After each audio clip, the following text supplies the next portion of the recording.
Jadi saya masuk ke bagian mungkin sebelum SDLC-nya sendiri, bagaimana aplikasi itu belum life cycle ya, belum sampai life cycle, bagaimana dipakai gitu aja dulu. Ya, bagaimana ada aplikasi yang dipakai, ada aplikasi yang mangkrak. Nah, ini saya berbagi ini saja, nanti mungkin ada cerita-cerita sedikit. Yang pertama, aplikasi yang sukses gitu ya, yang pasti akan dipakai ya, dibutuhkan gitu ya, bukan aplikasi yang diada-adakan. Maksudnya diada-adakan kan seringkali ada ya dibuat ada anggarannya begitu ya, cuma sebenarnya nggak terlalu dibutuhkan. Pokoknya nanti ada anggarannya, ada apa namanya dokumen-dokumennya dan sebagainya. Ya ini kita nggak terlalu bahas di sini. Kemudian yang berikutnya adalah support dari pimpinan dan aturan-aturannya gitu ya. Jadi seringkali kalau ganti pejabat, ya, mungkin di suatu daerah saya tanya, gimana aplikasi yang kemarin masih jalan, sudah enggak, karena bukan pejabatnya ganti, prioritasnya ganti atau enggak terlalu ngerti pejabatnya begitu. Jadi sudah belum mulai dewasa dia sudah dimatikan dulu. Itu juga terjadi juga kalau di aturan-aturan. Jadi kalau aturan mungkin yang kemarin dapat undang-undang yang baru Pak Tony juga ikut membuat, itu sebenarnya mematikan bisnis kita sendiri. Jadi kita memang lagi shifting dari aplikasi andalan kita e-budgeting sama e-planning, ya, e-budgeting sama e-planning itu justru sekarang kita nggak bisa apa namanya jual lagi gitu ya, karena memang sudah masuk di wilayahnya pusat, masuk di aplikasi umum.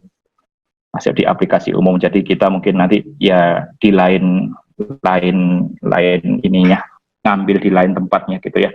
Tapi yang di pusat itu pun masih saudara gitu ya, masih saudara sama kita. Dulu memang orangnya yang mengembangkan aplikasi di Jakarta, di Surabaya dulu, habis dari Surabaya ke Jakarta, kemudian pindah ke Bandung, kemudian Jawa Barat, kemudian diambil oleh Depdagri ya, Depdagri, untuk mengembangkan aplikasi yang umum ini. Jadi insya Allah kalau misalnya Bapak Ibu ada yang mau implementasi aplikasi e-budgeting, e-planning yang di pusat untuk koneksi dengan integrasi dengan aplikasi-aplikasi yang lain, nah itu kita mudah karena kita sudah diberitahu cara-caranya untuk integrasinya. Nah itu juga termasuk dalam sisi yang support ini. Yang berikutnya, kemudian dedicated PIC. Nah ini yang mungkin sering diabaikan gitu ya. Jadi bikin aplikasi ya sudah, kita kerja sendiri, developer kerja sendiri, nggak dikasih siapa yang nanti PIC-nya gitu ya. Biasanya kalau di Surabaya itu ada Kasih minimal. Kasih, kemudian ada timnya juga yang dia menjadi analis. Jadi untuk developnya itu kita bareng-bareng ngobrol mulai dari fase analisa, fase kebutuhan, analisa, fase implementasi, sampai nanti ada semacam pelatihannya juga mungkin lebih banyak mereka sendiri. Jadi kalau di Surabaya cukup nyaman karena kita nggak langsung berhadapan dengan klien gitu ya. Kita nggak langsung berhadapan dengan klien. Untuk ketemu pimpinan ada temannya, untuk klien yang marah-marah juga nggak akan sampai ke kita karena ada orang yang layer sebelum kita yang menghandle begitu. Jadi nyaman di situ. Nah ini dari sisi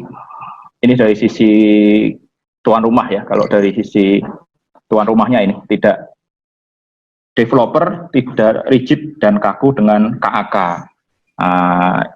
Ini saya meskipun dari luar bukan PNS gitu ya, dari luar instansi, tapi sering diajak untuk ikut rapat ya, saat ada developer lain yang mau mengembangkan sesuatu ya, sebagai kayak counter untuk ngecek teknis dan sebagaimana.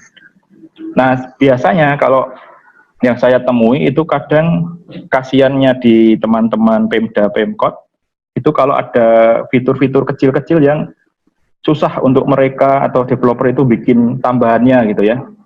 Padahal kalau mau dikerjakan itu paling programmernya juga nggak sehari aja sudah selesai, atau nggak sampai 1 jam bahkan sudah selesai, tapi sulit sekali gitu. Kayaknya harus proposal lagi, atau itu nggak sesuai dengan KAK, harus sesuai dengan, nah itu biasanya yang baru keluar dari kampus itu ya.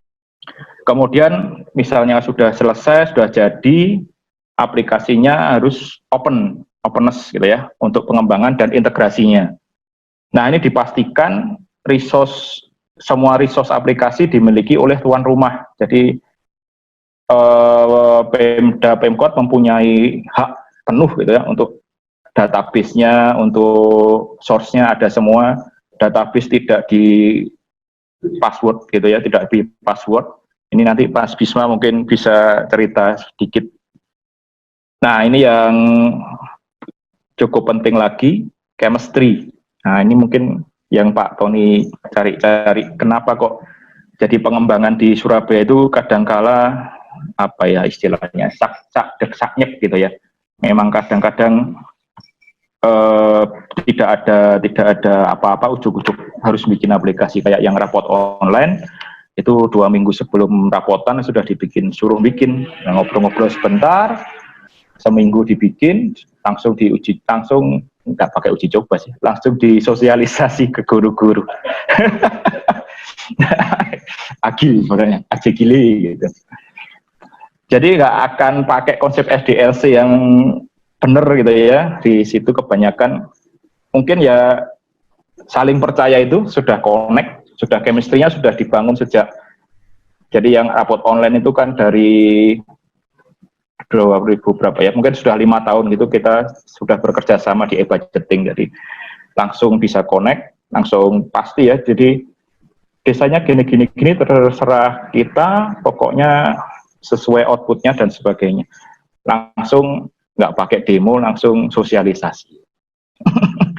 Yang Garkin juga gitu, besok dilihat Mas ya, dilihat itu ternyata sudah masuk, sudah mengumpulkan surveyor. Jadi sudah mengumpulkan banyak surveyor, bukan demo ke internal, tapi langsung disosialisasi juga saat Garkin. Cepat-cepatan begitu. Nah itu rumus ininya mungkin nanti dicek, mungkin cocoknya yang di mana, yang pasti bukan SDLC, mungkin agile atau prototyping gitu ya. Kebanyakan bikin dulu karena memang kadang-kadang teman-teman Pemda Pemkot masih nggak terlalu terintegrate begitu. Pas dilihatkan aplikasinya, pas didemokan baru, oh ini ternyata ini gini saja dan sebagainya. Ya begitu. Kalau memang chemistry-nya sudah bagus, saling percaya, nah itu biasanya selain tidak pakai SDLC lagi, ya, tapi tetap jalan sampai sekarang. Jadi dokumentasinya di belakangan, kadang administrasinya pun di belakang juga nggak ada masalah, karena sudah ada chemistry itu tadi. Untuk yang openness tadi sudah ada tambahan, mungkin masih hubungannya sama chemistry juga. Jadi di Surabaya itu e-budgeting sudah 8 ini, programmernya e-budgeting itu 8 generasi. Sudah 8 generasi. Saya generasi pertama, nanti Pak Bisma yang setelah ini generasi ketiga, dan ada lagi. Nah, jadi bisa menjadi contoh kenapa kok aplikasi e-budgeting jadi sekarang sudah sekitar 15 tahun ya. Life-nya, umurnya e-budgeting sudah 15 tahun.